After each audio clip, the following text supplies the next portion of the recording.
cikgu garang dan juga gatai ke tak? Gatai nak buat dua. Assalamualaikum. So saya Nadia binti Muhammad Hashim dan sekarang di sebelah saya adalah tenaga pengajar. Nama cikgu, perkenalkan cikgu dulu. Saya Major Bersara Azhar.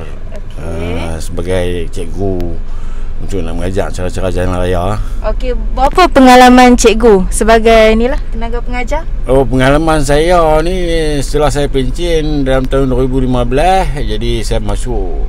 Saya sebelum tu dengan Metro lah. So saya buat marketing manager kat sana. Okey. So bila saya pencen, saya berkecimpung tu dalam pengajaran bawa kereta. Okey, sekarang ni saya nak tanya, apa tujuan video kita hari ini? Apa yang cikgu akan ajak? Tujuan dia nak tunjuk cara-cara macam mana kita nak mengendalikan kereta. Okey. Di atas jalan raya. Apabila kita masuk, nama kita dipanggil, kita masuk dan kita akan mula start jalan raya tu. Kita nak tunjuk macam mana kita cara-cara kita nak bawa jalan raya ni. Itu tujuan dia. Ini kita sekarang ni kita nak tujuan untuk nak ajak macam mana kita nak bawa, nak kendali kereta kita dalam jalan raya. Itu. Okey, so maknanya ini adalah permulaan lah. Permulaan. So sekarang ni cikgu akan saya akan tanya sedikit lah mengenai soalan-soalan yang kerap ditanya oleh calon. Dari pandangan saya lah, sebab kita pun dah lama dah ambil lesen. So mungkin akan ada banyak juga untuk kita tanya.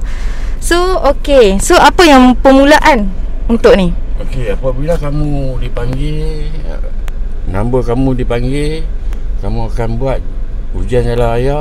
Pertama sekali, penguji tu dah ada dalam kereta dah. Ingat, bila penguji dah ada dalam kereta, kamu kena buat rutin sebelum mandu tu dengan sempurna lah. Ikut yang macam mana yang kamu belajar, rutin sebelum mandu tu kamu kena buat bagi sempurna. Jangan masa berjalan kamu adjust sana, adjust sini, baru nak pakai telefon lidah, jangan. Bila kamu dah bersedia situ, dah habis RSM, okey, penguji akan cakap jalan berapa dia akan pilih contoh.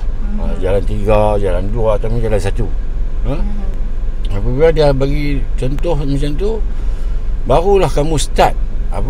Bila kamu nak start, mula nak bawa ni, kamu ingat, kamu ingat bahawa kereta kamu ni duduk tepi jalan. Itu je. Betul. Apabila kereta kamu duduk tepi jalan, kamu nak mula perjalanan dekat mana? Sebelah kanan. Kita mesti tengok kenderaan yang lalu sebelah kanan, sebab kita nak keluar. So inilah tujuan dari situ. Cermin, isyarat, toleh dan olah gerak. Kamu kena ingat yang tu. Apabila situ, kamu kena pergi dalam satu masa. Situ ni terjadi dalam satu masa. Boleh tak saya nak tahu dulu apa singkatan daripada situ ni? Situ ni cermin. Okey, cermin. Isyarat, okey. toleh. Okey. Dan olah gerak. Olah gerak. Okey. Itu sebab dalam ni kita tengok, kalau kita bantuan dengan cermin saja, duk dah 340 saja. Pandangan kita sekeliling, kita kena tengok semua 360 darjah. Betul. T tu yang menyebabkan 20% lagi. Tapi 20 darjah lagi. Okey, macam baru ni kita ada test JPJ, kebanyakan student tak buat situ. Dia adakah dia kesalahan mandatory ke macam mana? Dia situ ni tak buat, menyebabkan kita akan kemalangan. Kalau kita berhenti, kita nak bergerak, kita kena situ. Betul. Di persimpangan, kita nak bergerak, kita kena situ. Memotong, semua situ ni ada mustahak di dalam pemanduan. Kena ingat yang tu.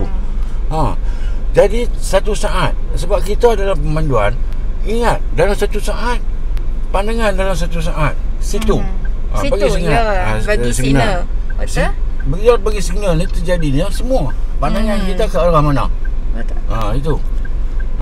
Bila dia kita jalan 3. So bila kita pergi situ, bagi signal kanan. Kita bergerak kenderaan ni ke persimpangan. Barulah kita rancang pergerakan kita, sama ada kanan ataupun ke kiri. Okey. Bila kita nampak garisan, kita wajib kena berhenti. Baru kita bagi signal kiri ataupun kanan.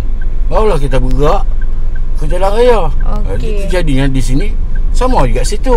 Okey, tapi macam baru ni ada student tu tanya, RSM tu saya dah buat RSM waktu Lita, adakah saya kena buat RSM semula untuk jalan raya? Itulah kita kena faham. Kita kena faham. RSM rutin sebelum memandu. Ingat, rutin sebelum memandu ni setiap kali pertukaran kereta. Bukan kata kereta ni sesuai dengan kereta kita.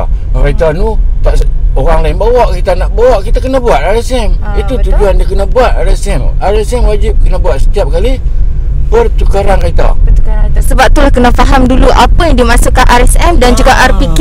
Ya. Itu sebabnya RSM. Jangan sampai salah cikgu. Oh, cikgu kata tak kena buat. Itu dia itu tak boleh. Lepas tu masa kita keluar, kita kena tahu.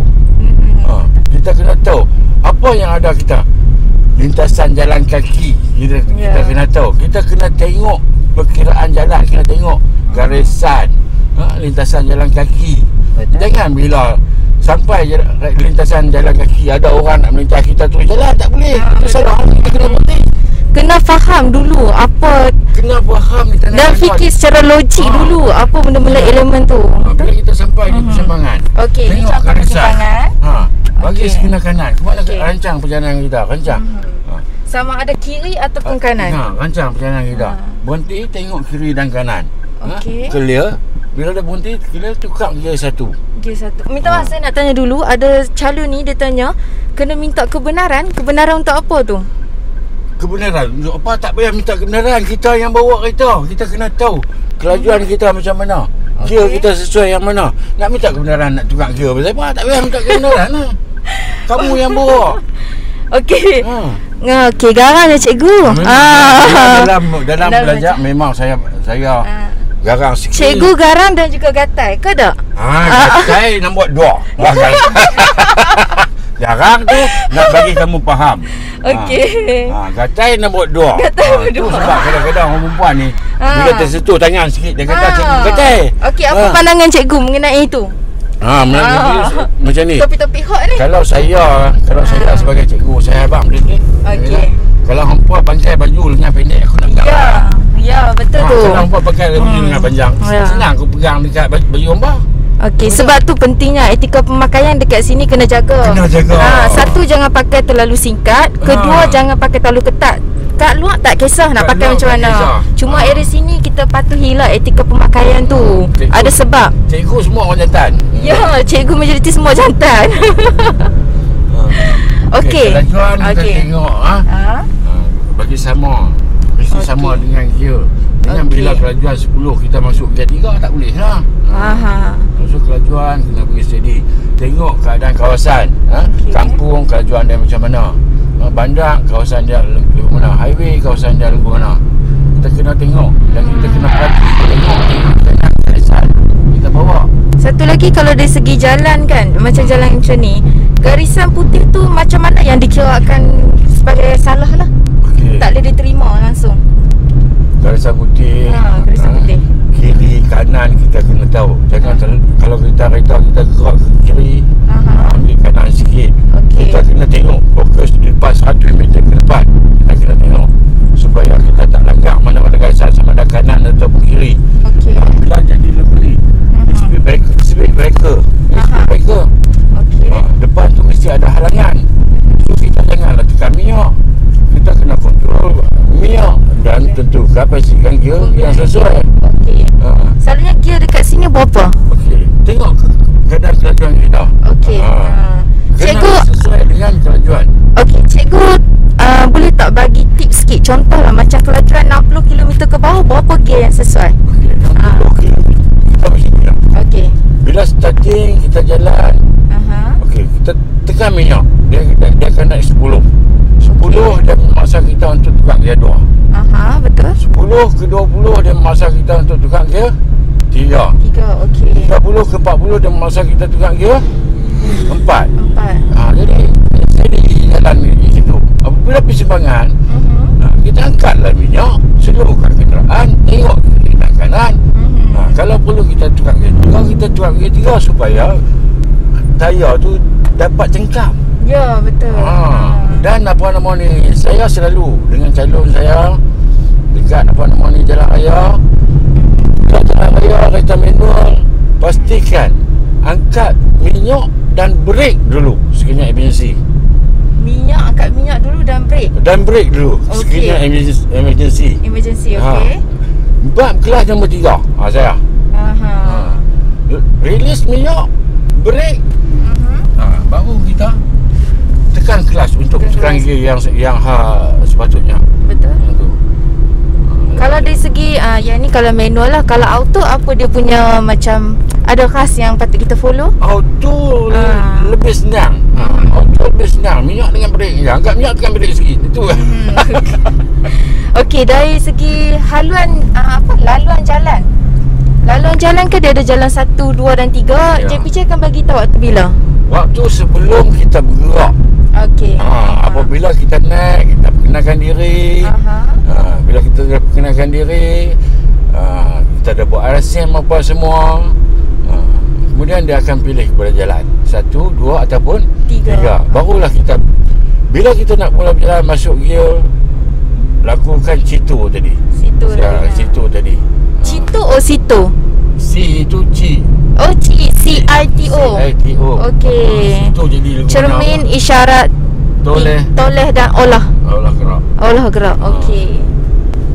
Tengok di sini, kita kena baca jalan. Tengok. Macam sekarang ni. Sebelah sini ada double line. Double line tu. Kalau ada motor, kalau ada motor di sebelah sini jalan, sebelah kanan garisan ni. Okey. Kita jangan potong walaupun motor, walaupun basikal. Kecuali dia berhenti. Kecuali dia berhenti. Kalau motor duduk sebelah sana jalan, barulah kita boleh teruskan perjalanan. Kalau kita potong motor duduk sebelah kanan jalan, kita gagal lah mandatory. Betul, kesalahan mandatory lah. Di garisan yang tak sepatutnya dia boleh potong. Betul. Contoh macam dekat sini kita kan jalan berbukit kan. Ada tak tips kalau terunduk sikit? Macam mana? Macam ni. Kalau jalan bukit macam ni, kita tengok. Ini speed breaker. Bila speed breaker, kita tengok gear apa yang sesuai. Jadual yang sesuai supaya kita nak ambil sebelum garisan. Dia tampuk isyarat di sana. Kita kena perlahankan kenderaan. Berhenti sebelum garisan putih. Tengok peraturan jalan. Di sini tengok sama ada kita nak tarik handbrake ataupun sebagainya. Supaya kita tak mundur. Begitu juga kita kena belajar macam mana kita faham naik bukit. Kontrol kelas supaya dia tak mundur ke belakang. Macam mana pula kalau untuk yang kita waktu handbrake pula? Kalau waktu handbrake, pastikan kereta kita kelas dengan minyak seimbang.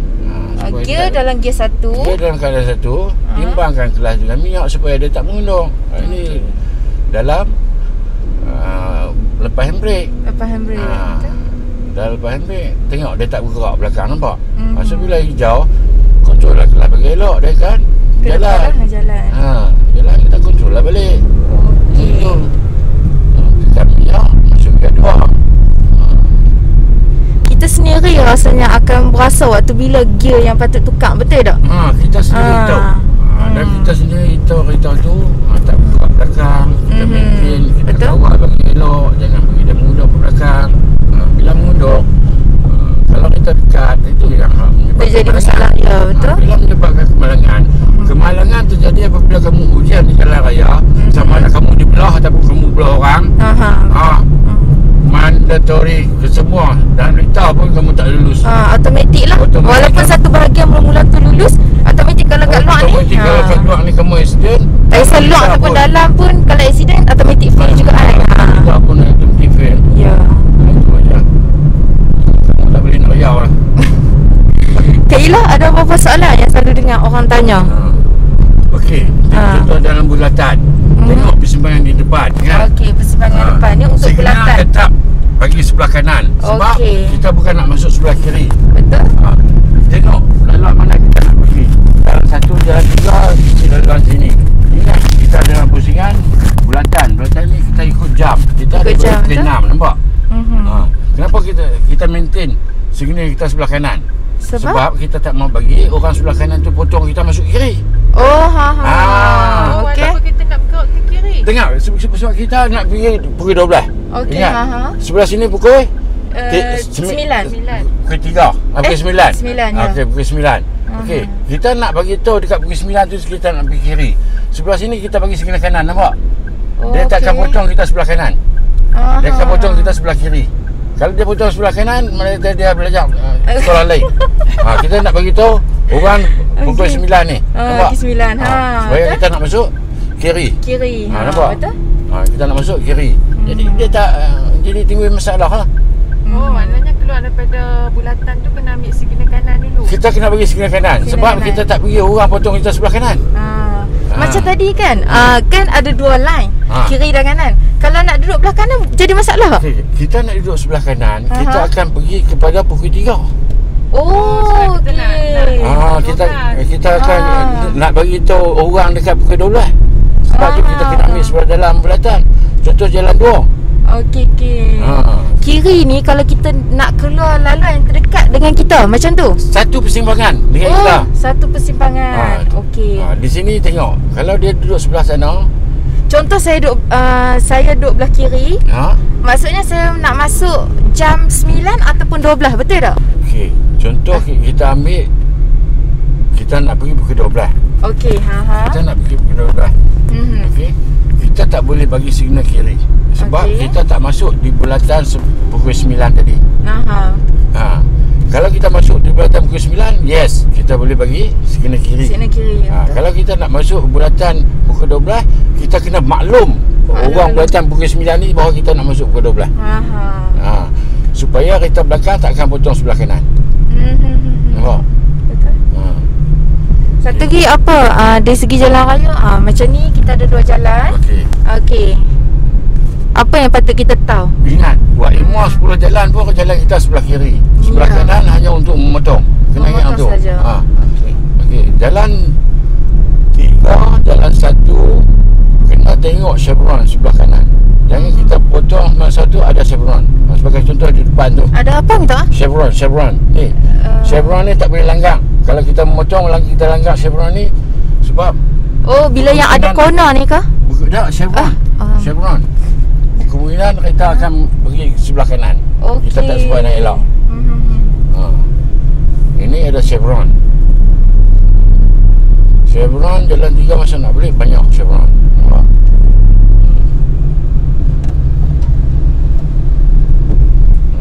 Bila sampai speed breaker memang kita kena slow kenderaan kita lah. Speed breaker kita kena slow kenderaan kita. Berapa kilometer tak? Mungkin ada halangan di depan. Kalau sekolah ada di depan, pastikan kelajuan kita 30 km sejam yang lebih. Oh, depan sekolah 30 saja, cikgu. Ya, depan sekolah. Jangan sampai besok uji saja nak test kita cuba horn kat sini. Betul. Kita pun horn kat sini. Kita pun gagal. Sebab depan sekolah kita tak boleh horn. Depan hospital kita tak boleh horn. Kadang-kadang penguji dia nak tengok kita. Betul. Nak tengok sama ada kita alert atau Kadang-kadang penguji kita okey, depan tu U-turn. U-turn tak boleh. Tak boleh. Kita kena komunikasi. Kena bagi tahu. Oh, tak boleh pusing kat situ. Double line. So dia tengoklah kita punya kefahaman. Betul lah tu. Macam kita camping ni jalan satu lah, laluan satu. Minta maaf. Ini saya akan tunjuk laluan 3. Oh, laluan 3. Laluan 3 kita akan U-turn, kita akan pergi laluan 2. Okey. Lepas tu kita balik, kita main laluan 1. Laluan satu. Okey, di sini bila kita pergi laluan, kan? Okey, Bila kita berperang, kita jangan takut kenderaan sebelah kanan. Ya. Ikut kenderaan kita dulu kat sini. Laluan kita dulu kat sini. Oh, tak perlu berhenti, cikgu. Tak perlu Bagi berhenti tak? laluan tak perlu. Sebab apa kita boleh tahu kita selamat. Dia laluan bergantung kita juga kot. Macam mana kalau macam beri laluan tapi jalan depan tu kecil? Kalau bagi laluan depan tu, kita posisi ni. Ya, bagi laluan kita utamakan kenderaan sebelah Kanan. kanan. Okey. So kita tak boleh pergi, kita break lah. Bagi dia pergi dulu. Kalau okey, kalau kosong kita jalan lah. So okey kosong, bagi sekedar. Bagi sini. Tingkatkan kelajuan anda sikit. Okey. Bila kita dah tukar lorong. Ini kita cituk tadi tu. Untuk selamat, test JPJ ni berapa kelajuan yang cikgu showkan untuk yang stabil macam ni? Okey, kita tengok keadaan. Okey. Kawasan bandar, kawasan kampung. So kita kata kelajuan kita ambil kepada 60 ke bawah. 60 ke bawah lah. Supaya kita dalam pelajaran. Okey. 60 ke bawah. Kecuali kita dekat highway. Highway semua kenderaan laju-laju. Ya, Kita tak boleh nak terhingga 60 ke bawah jangan. Okey. Betul? Okey. Tengok di sini. Okey. Kita nak U-turn. Nak Bagi U-turn. tengok isyarat. Bagi isyarat, tengok cermin, kereta laju, lepaskan dia dulu, kita slow, baru kita buat masuk. Okey. Itu kita situ tu jadi mustahak. Kalau kita tak buat situ, mengundang kemalangan kepada kita. Itu semua situ. Satu lagi dari segi lampu isyarat. Kan selalu orang cakap kuning tu, kadang kuning tu lama. Macam mana tu? Kuning tak jadi lama. Kita kena ingat kuning. Kita tahu perkiraan jalan. Lepas ni kita jalan, lepas ni kita jalan. Kita kena tahu. Saya punya ni bagi tahu kat calon, kita nak sembah jalan apabila kita tengok lampu tu kuning. Ya. Bila kuning tengok, tu better stop lah. Okey, kalau kita daripada jauh, okey, ingat macam ni. Kalau kita daripada jauh, kita nampak lampu kuning. Okey? Bila kita nampak lampu kuning, kita kena standby untuk berhenti. Apabila kita dekat dengan garisan, tiba-tiba dia kuning, teruskan perjalanan. Jangan berhenti lagi. Jangan berhenti lagi, betul. Jangan berhenti lagi. Kalau kita berhenti lagi, kereta belakang tutup jubung dah. Habis.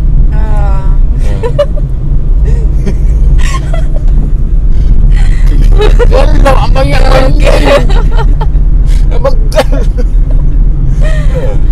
ingat, bila lampu kuning kita tengok jauh, kita bersedia untuk berhenti. Apabila kita dekat garisan, tiba-tiba dia kuning, teruskan perjalanan.